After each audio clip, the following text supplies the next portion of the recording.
Alex slumped in the principal's office, his knuckles bruised. The fluorescent lights buzzed overhead, casting a harsh glow on the scuffed tile floor and the disciplinary forms stacked on the desk. Outside, teachers and students were panicking of what had just taken place. But Alex was relaxed. He felt almost powerful. The principal marched in the office and slammed the door. Why did you do that? What is wrong with you? I don't know. You don't know? Jordan is in the hospital. He might have a serious brain injury, and you can't answer why you attacked him. I don't know. Alex, there is a reason why no lawyer ever suggests to their clients to say, "I don't know," when being asked why they committed their crime. You know why? Because it's not good enough. Thanks, I'll remember that. You think this is funny? Mr. Shermansky, the police are here. Hello, officer. How are you doing? I'm fine. Is this the young man here? Yes, it is. Are the parents here yet? The victim's parents are with him in the hospital. His parents are not, though. Where are your parents? My mom is recovering from a broken ankle and doesn't have a car. So in order for her to get here, she has to walk 2 blocks to the nearest bus stop, which takes her to the next bus stop, which she has to walk to a couple more blocks to the next nearest bus stop. This process continues a few more times. And I don't know where my dad is. Does your dad have a phone?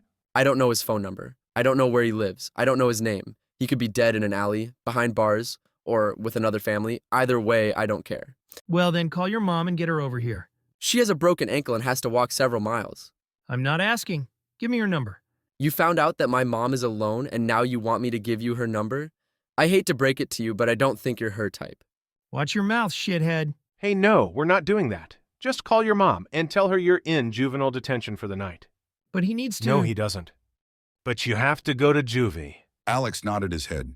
I understand. Megan was driving to the office. Hello, Meg speaking. Meg, where the hell are you? I'm on my way to the office. Why? I just told Bill you were working on a big story, hence the reason why you weren't in office yesterday. I'd figure he'd be more upset about the Monkey King protest reports or lack thereof. Don't worry, I got that for you. Oh my God, thank you, Nick. Yeah, but I gave you the credit for it, so your name will be attached to it. If I didn't do it, you might have been let go. You're already not in Bill's good graces anyway. I get it. Thanks, Nick. What's your big story going to be? Well, it's not so much a story as much as it's an idea. What do you mean?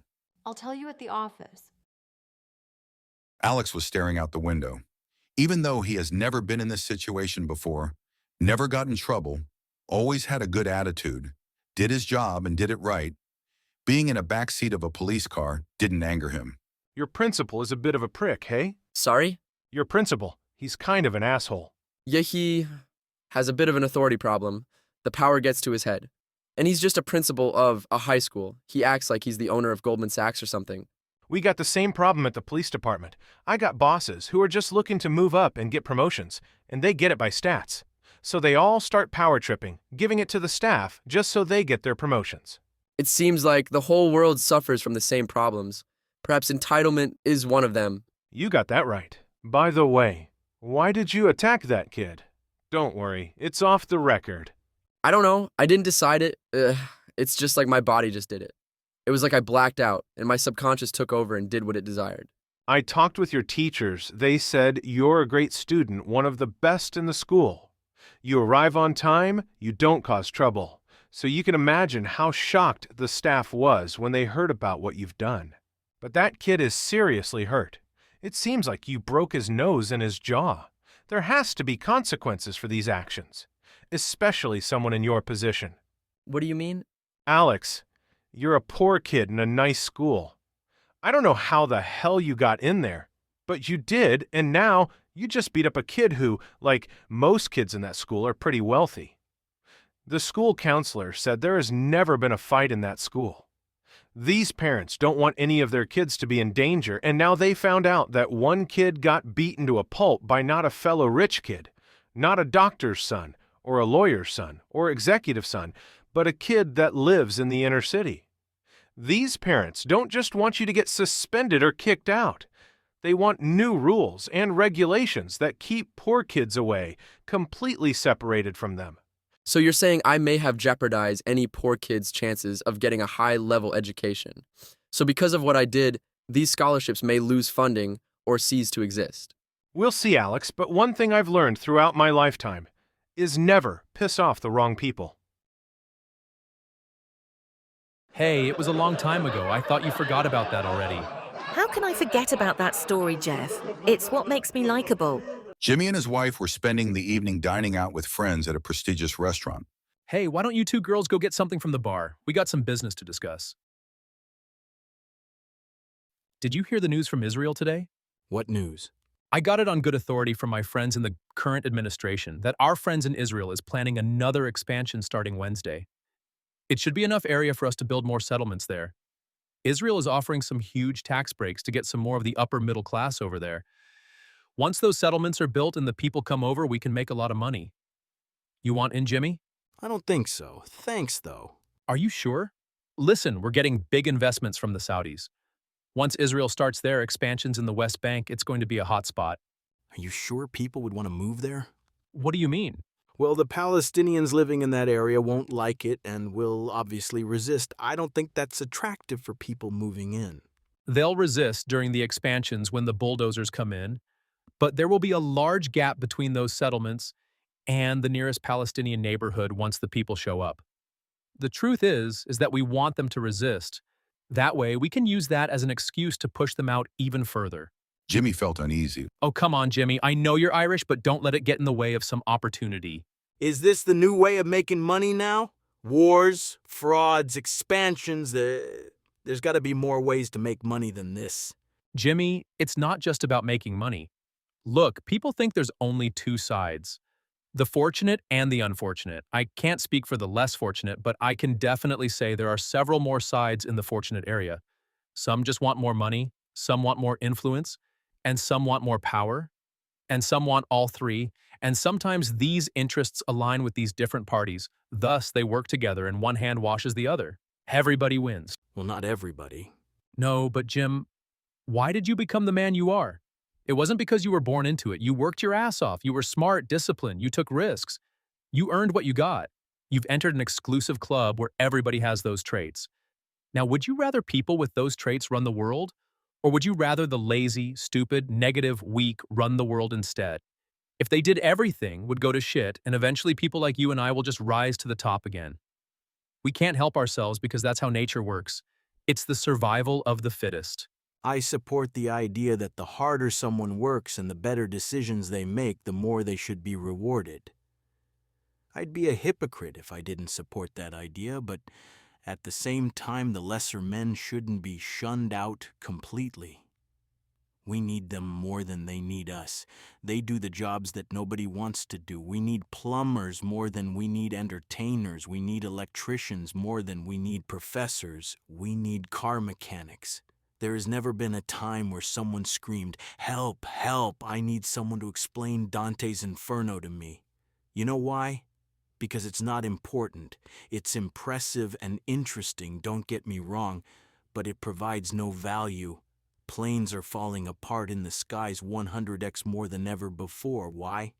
Because who the hell wants to go through all that train and put in all that hours, all that effort, just to barely get paid and get no respect for your profession from society? We act like AI is gonna take over these jobs tomorrow. We need these people, but if they decide to say fuck it, well, who's gonna do it? I'm not, you're not, everybody in this restaurant isn't. There is a reason why doctors and lawyers get paid big money, because of how important they are and the commitment it takes to be one.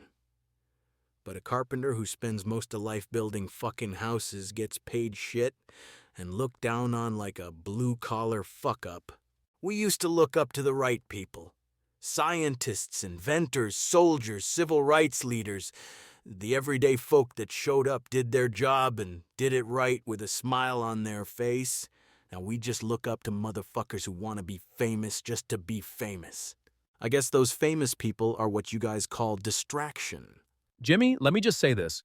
Do you know how gangs operate? Like street gangs.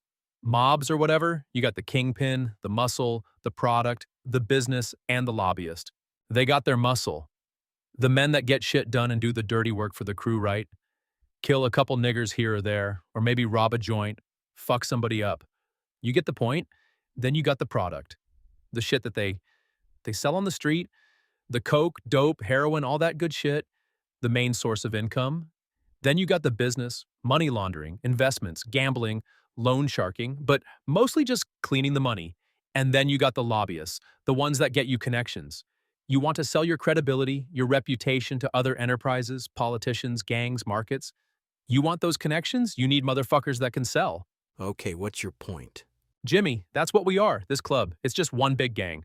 The military is our muscle. They invade other countries, take out leaders that oppose our agenda while intimidating the rest. The product is our oil, chemicals, pharmaceutical drugs, insurance, weapons, etc. The business is the banks. They print our money, give out loans to other countries that we know can't pay back. They invest, they find loopholes, and our lobbyist is the media. We Americans are the best salesmen in the world. We can sell cinder blocks to a guy fucking drowning in an ocean. And the best part is, we also have the best customers, the best consumers. The most powerful gangs on the street have to be at least the best in one of those areas to be considered a threat to other gangs in a city. If you look at countries as gangs, we are number one in every one of those categories. It's not even close. And they're only getting bigger. Our military is expanding. Our products are expanding. Our businesses are expanding. Our media is basically worldwide at this point. Eventually, they're going to have to rename Earth the United States of America. Okay, did you not listen to what I just said? I appreciate the insight, but that's not my concern. My concern is, what the hell are you going to do when the 350 million citizens of this country rise up and stop working and start revolting? This is our biggest threat, not China, Russia, Iran. This is, and it's coming soon. There is not enough celebrity gossip, YouTubers, podcasters, or controversy to distract the people from the fact they might be living under a bridge. Jim, did you not listen to anything I just said? Not our concern. We got bigger fish to fry. There is so much to this game that you don't know, and there is so much to this game that I don't know. All I do is take advantage of what I hear and collect my check. I brought up the gang analogy because we all know the muscle, we know product, we know the business, and we know the lobbyist. What we don't know is who's the kingpin. Hey, looks like you two are having a serious talk. Anything you like to share? Oh, we were just talking about which diamond necklace we should get our wives this year. Oh, I think I got a few suggestions. Meg, where the hell have you been? I have to see Bill. I think he wants to see you more. Megan marched into Bill's office. Bill, before you say something, I have an idea. This better be good. Okay, in the past couple years, the biggest headlines have been anything related to Monkey King protesters. But we don't know when the Monkey King are going to arrive. But when you look at all the times, they have shown and demonstrated their acts of extremism. They are usually on days that are either symbolic, political, or that are getting a lot of views. If we manufacture an event to lure them out and demonstrate whatever they are planning to demonstrate, we can be first on the story with great camera angles and maybe get a couple interviews. And entrap them. Well, I wasn't really thinking that. We can entrap them, get some arrests, and help the FBI find out where they live. I think we should just start out with a story first. That way Do we you can know how try big it to- would be for the I think show if should we just were the start ones out behind with a this story operation? first. Then nobody will trust us again. The public won't know that we set them up. We inform the feds and they'll reward us. You mean be a further mouthpiece for the government that you make a living criticizing? Megan, you somehow managed to position yourself on my good side right now. Don't get too comfortable or you'll end up on my bad side again, which means you'll be out the fucking door. Now, I'll talk to the big guy and try to set up an event. You'll be writing the report on it once I let you know the situation. Alex was being escorted by the policeman in the detention center and placed into a small room. State your name and address, please. Alex Nielsen, 312 Partlow Street, Southeast. Age? 16. Guardian? My mother, Julie. Are you affiliated with any gangs? No. Have you been arrested before? No. Were you under the influence of any drugs or alcohol at the time of the incident? No. Are you under the influence right now? No. Are you on medication? No. Is there any psychological defect or neurological disorder that I should know about? No. Have you ever experienced any severe trauma at one point during your life? Alex paused for a moment. I prefer not to answer that question. You have to answer the question, Alex. Alex remained silent. Alex? No. Okay, that's all we need. Officer, if you can escort this young man over to his cell. For sure. Okay, Alex, this is your room. You'll be sharing it with Deshaun. It seems like he's out to lunch, but he'll be back soon. Okay, thanks. Alex, look, you don't seem like a bad kid, so I'll do you this favor. The officer reached into his back pocket and pulled out a card. Once you're out of here and you need any help with anything, just give me a call, okay? If someone else answers, just ask for Paul. Okay, I will. Thanks. Jim and his wife arrived home late at night. So what did you two talk about when we were gone? You know, just business stuff, boring business stuff. It didn't seem very boring. You looked quite, how should I say, invested into it.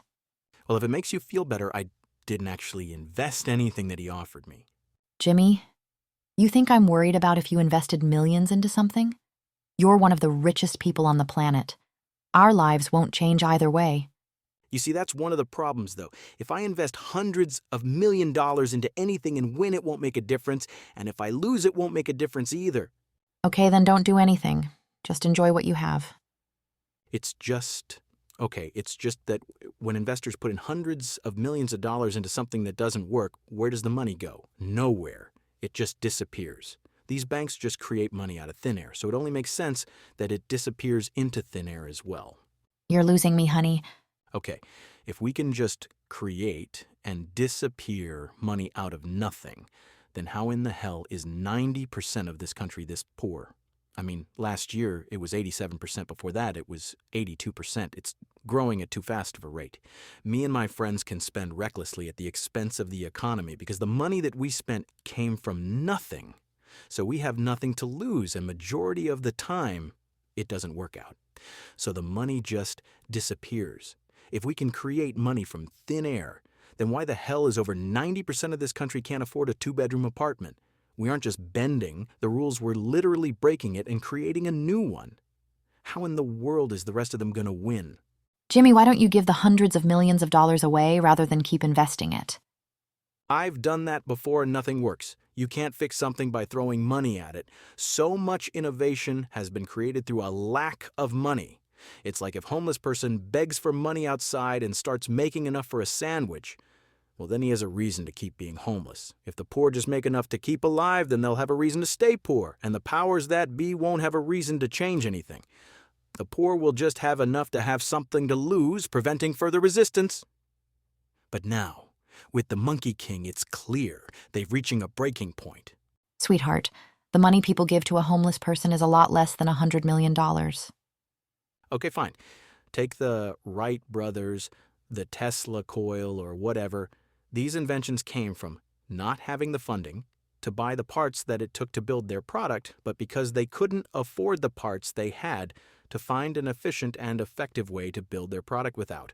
And they did, but they couldn't have done it with the funding. With no money, it forced them to fix the problem rather than put a Band-Aid on it.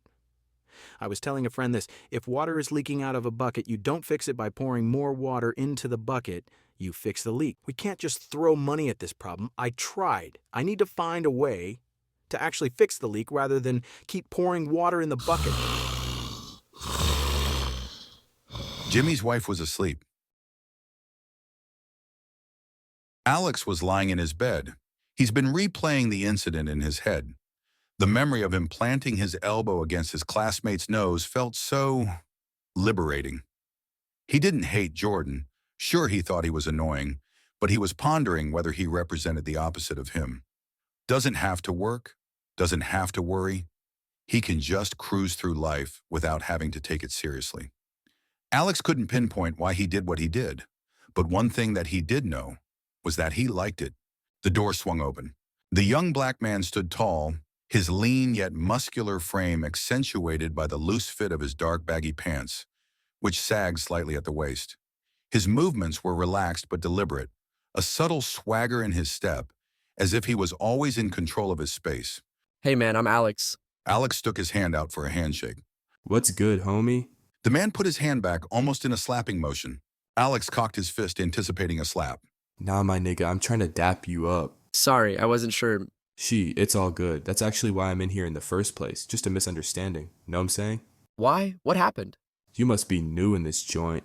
Motherfuckers don't say shit in here, especially to no white folk. I'm not undercover if that's what you're worried about. I know. I'm just finna keep the good habits, you know what I'm saying? How about you? Oh, I just fought some kid. Well, I didn't actually fight him. I sort of jumped him. Nigga, that shit happens all the time. Your ass don't go to juvie for that. Well, it was at school. A rich school, and I'm the poor kid. Was he a nigga? No, he wasn't really my friend, but I guess it didn't matter. What are you doing when you get out? Probably go see Shawty. She'll be glad to see me. She'll think I'm hard now that I got her some experience, you know what I'm saying? Yeah, I do. What about you? What you doing? I don't know. I have no idea. Why don't you come over to Jack's and play some ball or something? Wouldn't everybody assume I'm a cop? I mean, there aren't a lot of white people in your neighborhood. In the meantime, in this joint right here, you're no different than the crew inside. Plus, you's a poor kid. We's poor as well. Shit, you more like us black folks than those celebrity niggas on the TV. Shit, when's the last time LeBron James' rich ass was in juvie? Alex's mom just got off the phone. She just found out her son is in juvenile detention. She was upset. Not so much because of what Alex has done, but because the police won't even allow her to give her a ride despite her injury. She tried walking out of her apartment building with her broken ankle. It was painful, but she had to go see Alex. It was her duty as a mother to go see her son. She was only a couple blocks away from the nearest bus station, she thought. Hey, sweetie, what's up with you? Alex's mom ignored the man. Hey, where you going? I'm talking to you. She looked around. There wasn't anybody in sight. Look, I just need to go somewhere. You ain't going nowhere, bitch. The man smacked her to the ground. You got something for me, huh? He grabbed her purse and started searching through it. This is barely shit, but it'll do. Fucking bitch, next time I talk to you, you give me the attention that I give you. If not, I'm doing a lot more than taking your purse. I'll see you next time. The man walked away. Alex's mom tried to get to her feet but couldn't. She felt as though she had injured her other leg now. She tried her best to move even just a little, but the pain was too much. So she just sat there, waiting for someone to notice, for someone to care, for someone to help her. But she knew it wasn't coming. The only reason why anybody would come over is to see if she had anything of valuable they could steal. She just sat there and stared into the street,